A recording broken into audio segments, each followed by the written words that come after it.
Hey everybody, Chef here, Thursday, November 19th, 2020. Just in case you missed the Google Meet. First thing we talked about, Q2 folder, week number 1. I'll go over that in more detail in the next slide. We're going over Egg Basics Part 2. Egg Basics Part 1, if you remember, was on how to boil an egg and some egg safety and storage. Now we're getting into the scramble, which is a little bit more complicated than you'd think. So we discussed that in great detail today, and we'll go over some more egg safety and methods tomorrow, and even show you another video, probably me actually showing you the method that I use to scramble eggs. And then we'll take Egg Basics Quiz Part 2, just a few questions.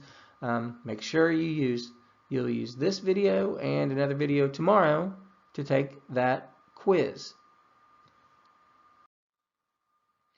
All Q2 folder assignments that's labeled November 11th to the 20th, 2020 are due by Sunday, November 22nd, 2020. If you do not message me, if you do not get in contact with me, you will not receive credit for these assignments. So make sure you turn them in on time. As always, any questions or concerns, message me. It's that simple. All right, I kind of lost part of my PowerPoint today, but I kind of like the way we actually did this.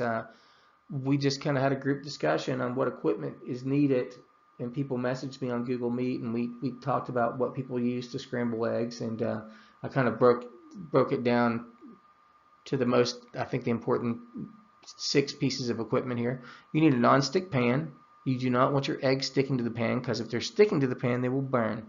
Cast iron pan, if it's seasoned, also works very well. You do not want to use a metal spatula. You want to use a rubber or plastic spatula so you do not scratch your pan. A bowl to whisk the eggs. Now, this is a touchy subject here. I always use a fork to whisk my eggs. If I sneeze here, I'm going to apologize. I feel like I have to sneeze. Excuse me. One more. I apologize for that. I'm doing this in one take though, people, so I'm not going back. I like to use a fork to whisk my eggs. I think it incorporates more air. It's just easier than using a whisk. You can use a whisk, but I feel that using a fork is easier.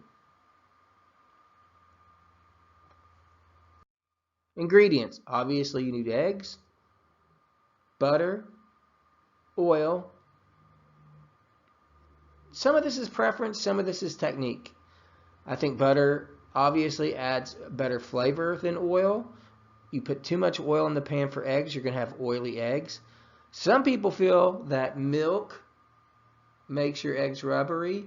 I think if you don't add too much, I think it does a great job. If it was up to me, I think heavy cream is your best bet if you have it around. And then we talked about seasonings. Salt is important, but a mistake a lot of people make is they season their eggs too soon, and it brings the moisture out and it makes them kind of watery. So you always want to season at the very end, right before you're finished. Erase this. Cheese. This is a big one. Well, we talked seasonings too. We talked about pepper, and we'll get more into seasonings later. But fresh whole peppercorns in a pepper grinder is always a better choice than your store-bought coarse ground, already ground pepper. It just has a much better flavor you grinding peppercorns yourself. Cheese is another big one. Some of this is preference, some of this is technique. We talked about how shredded cheese that you buy in the store that's already shredded is actually coated in wax, so it doesn't stick and clump together. So that wax, not that it's dangerous or anything, can make your eggs, the cheese can be a little bit waxy and rubbery when you put that cheese in your eggs. I have to admit, for me, in my scrambled eggs, I do like a processed cheese. When I say a processed cheese, I mean American cheese slices or Velveeta type cheese. It just melts really well. That's my opinion, and I'm sticking to it. Okay. I think we have one more slide here.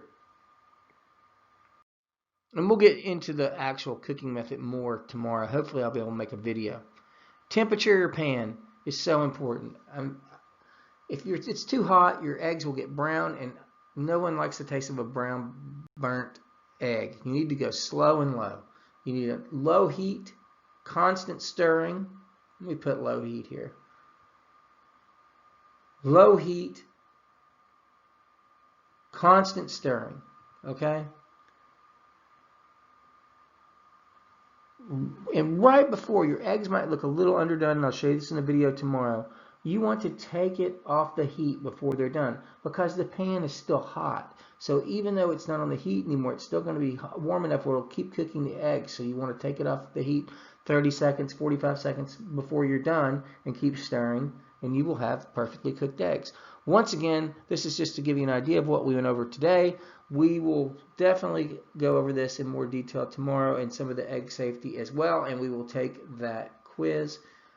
Have a great day. Once again, any questions or concerns, please message me in Schoology. Talk to you soon. Bye.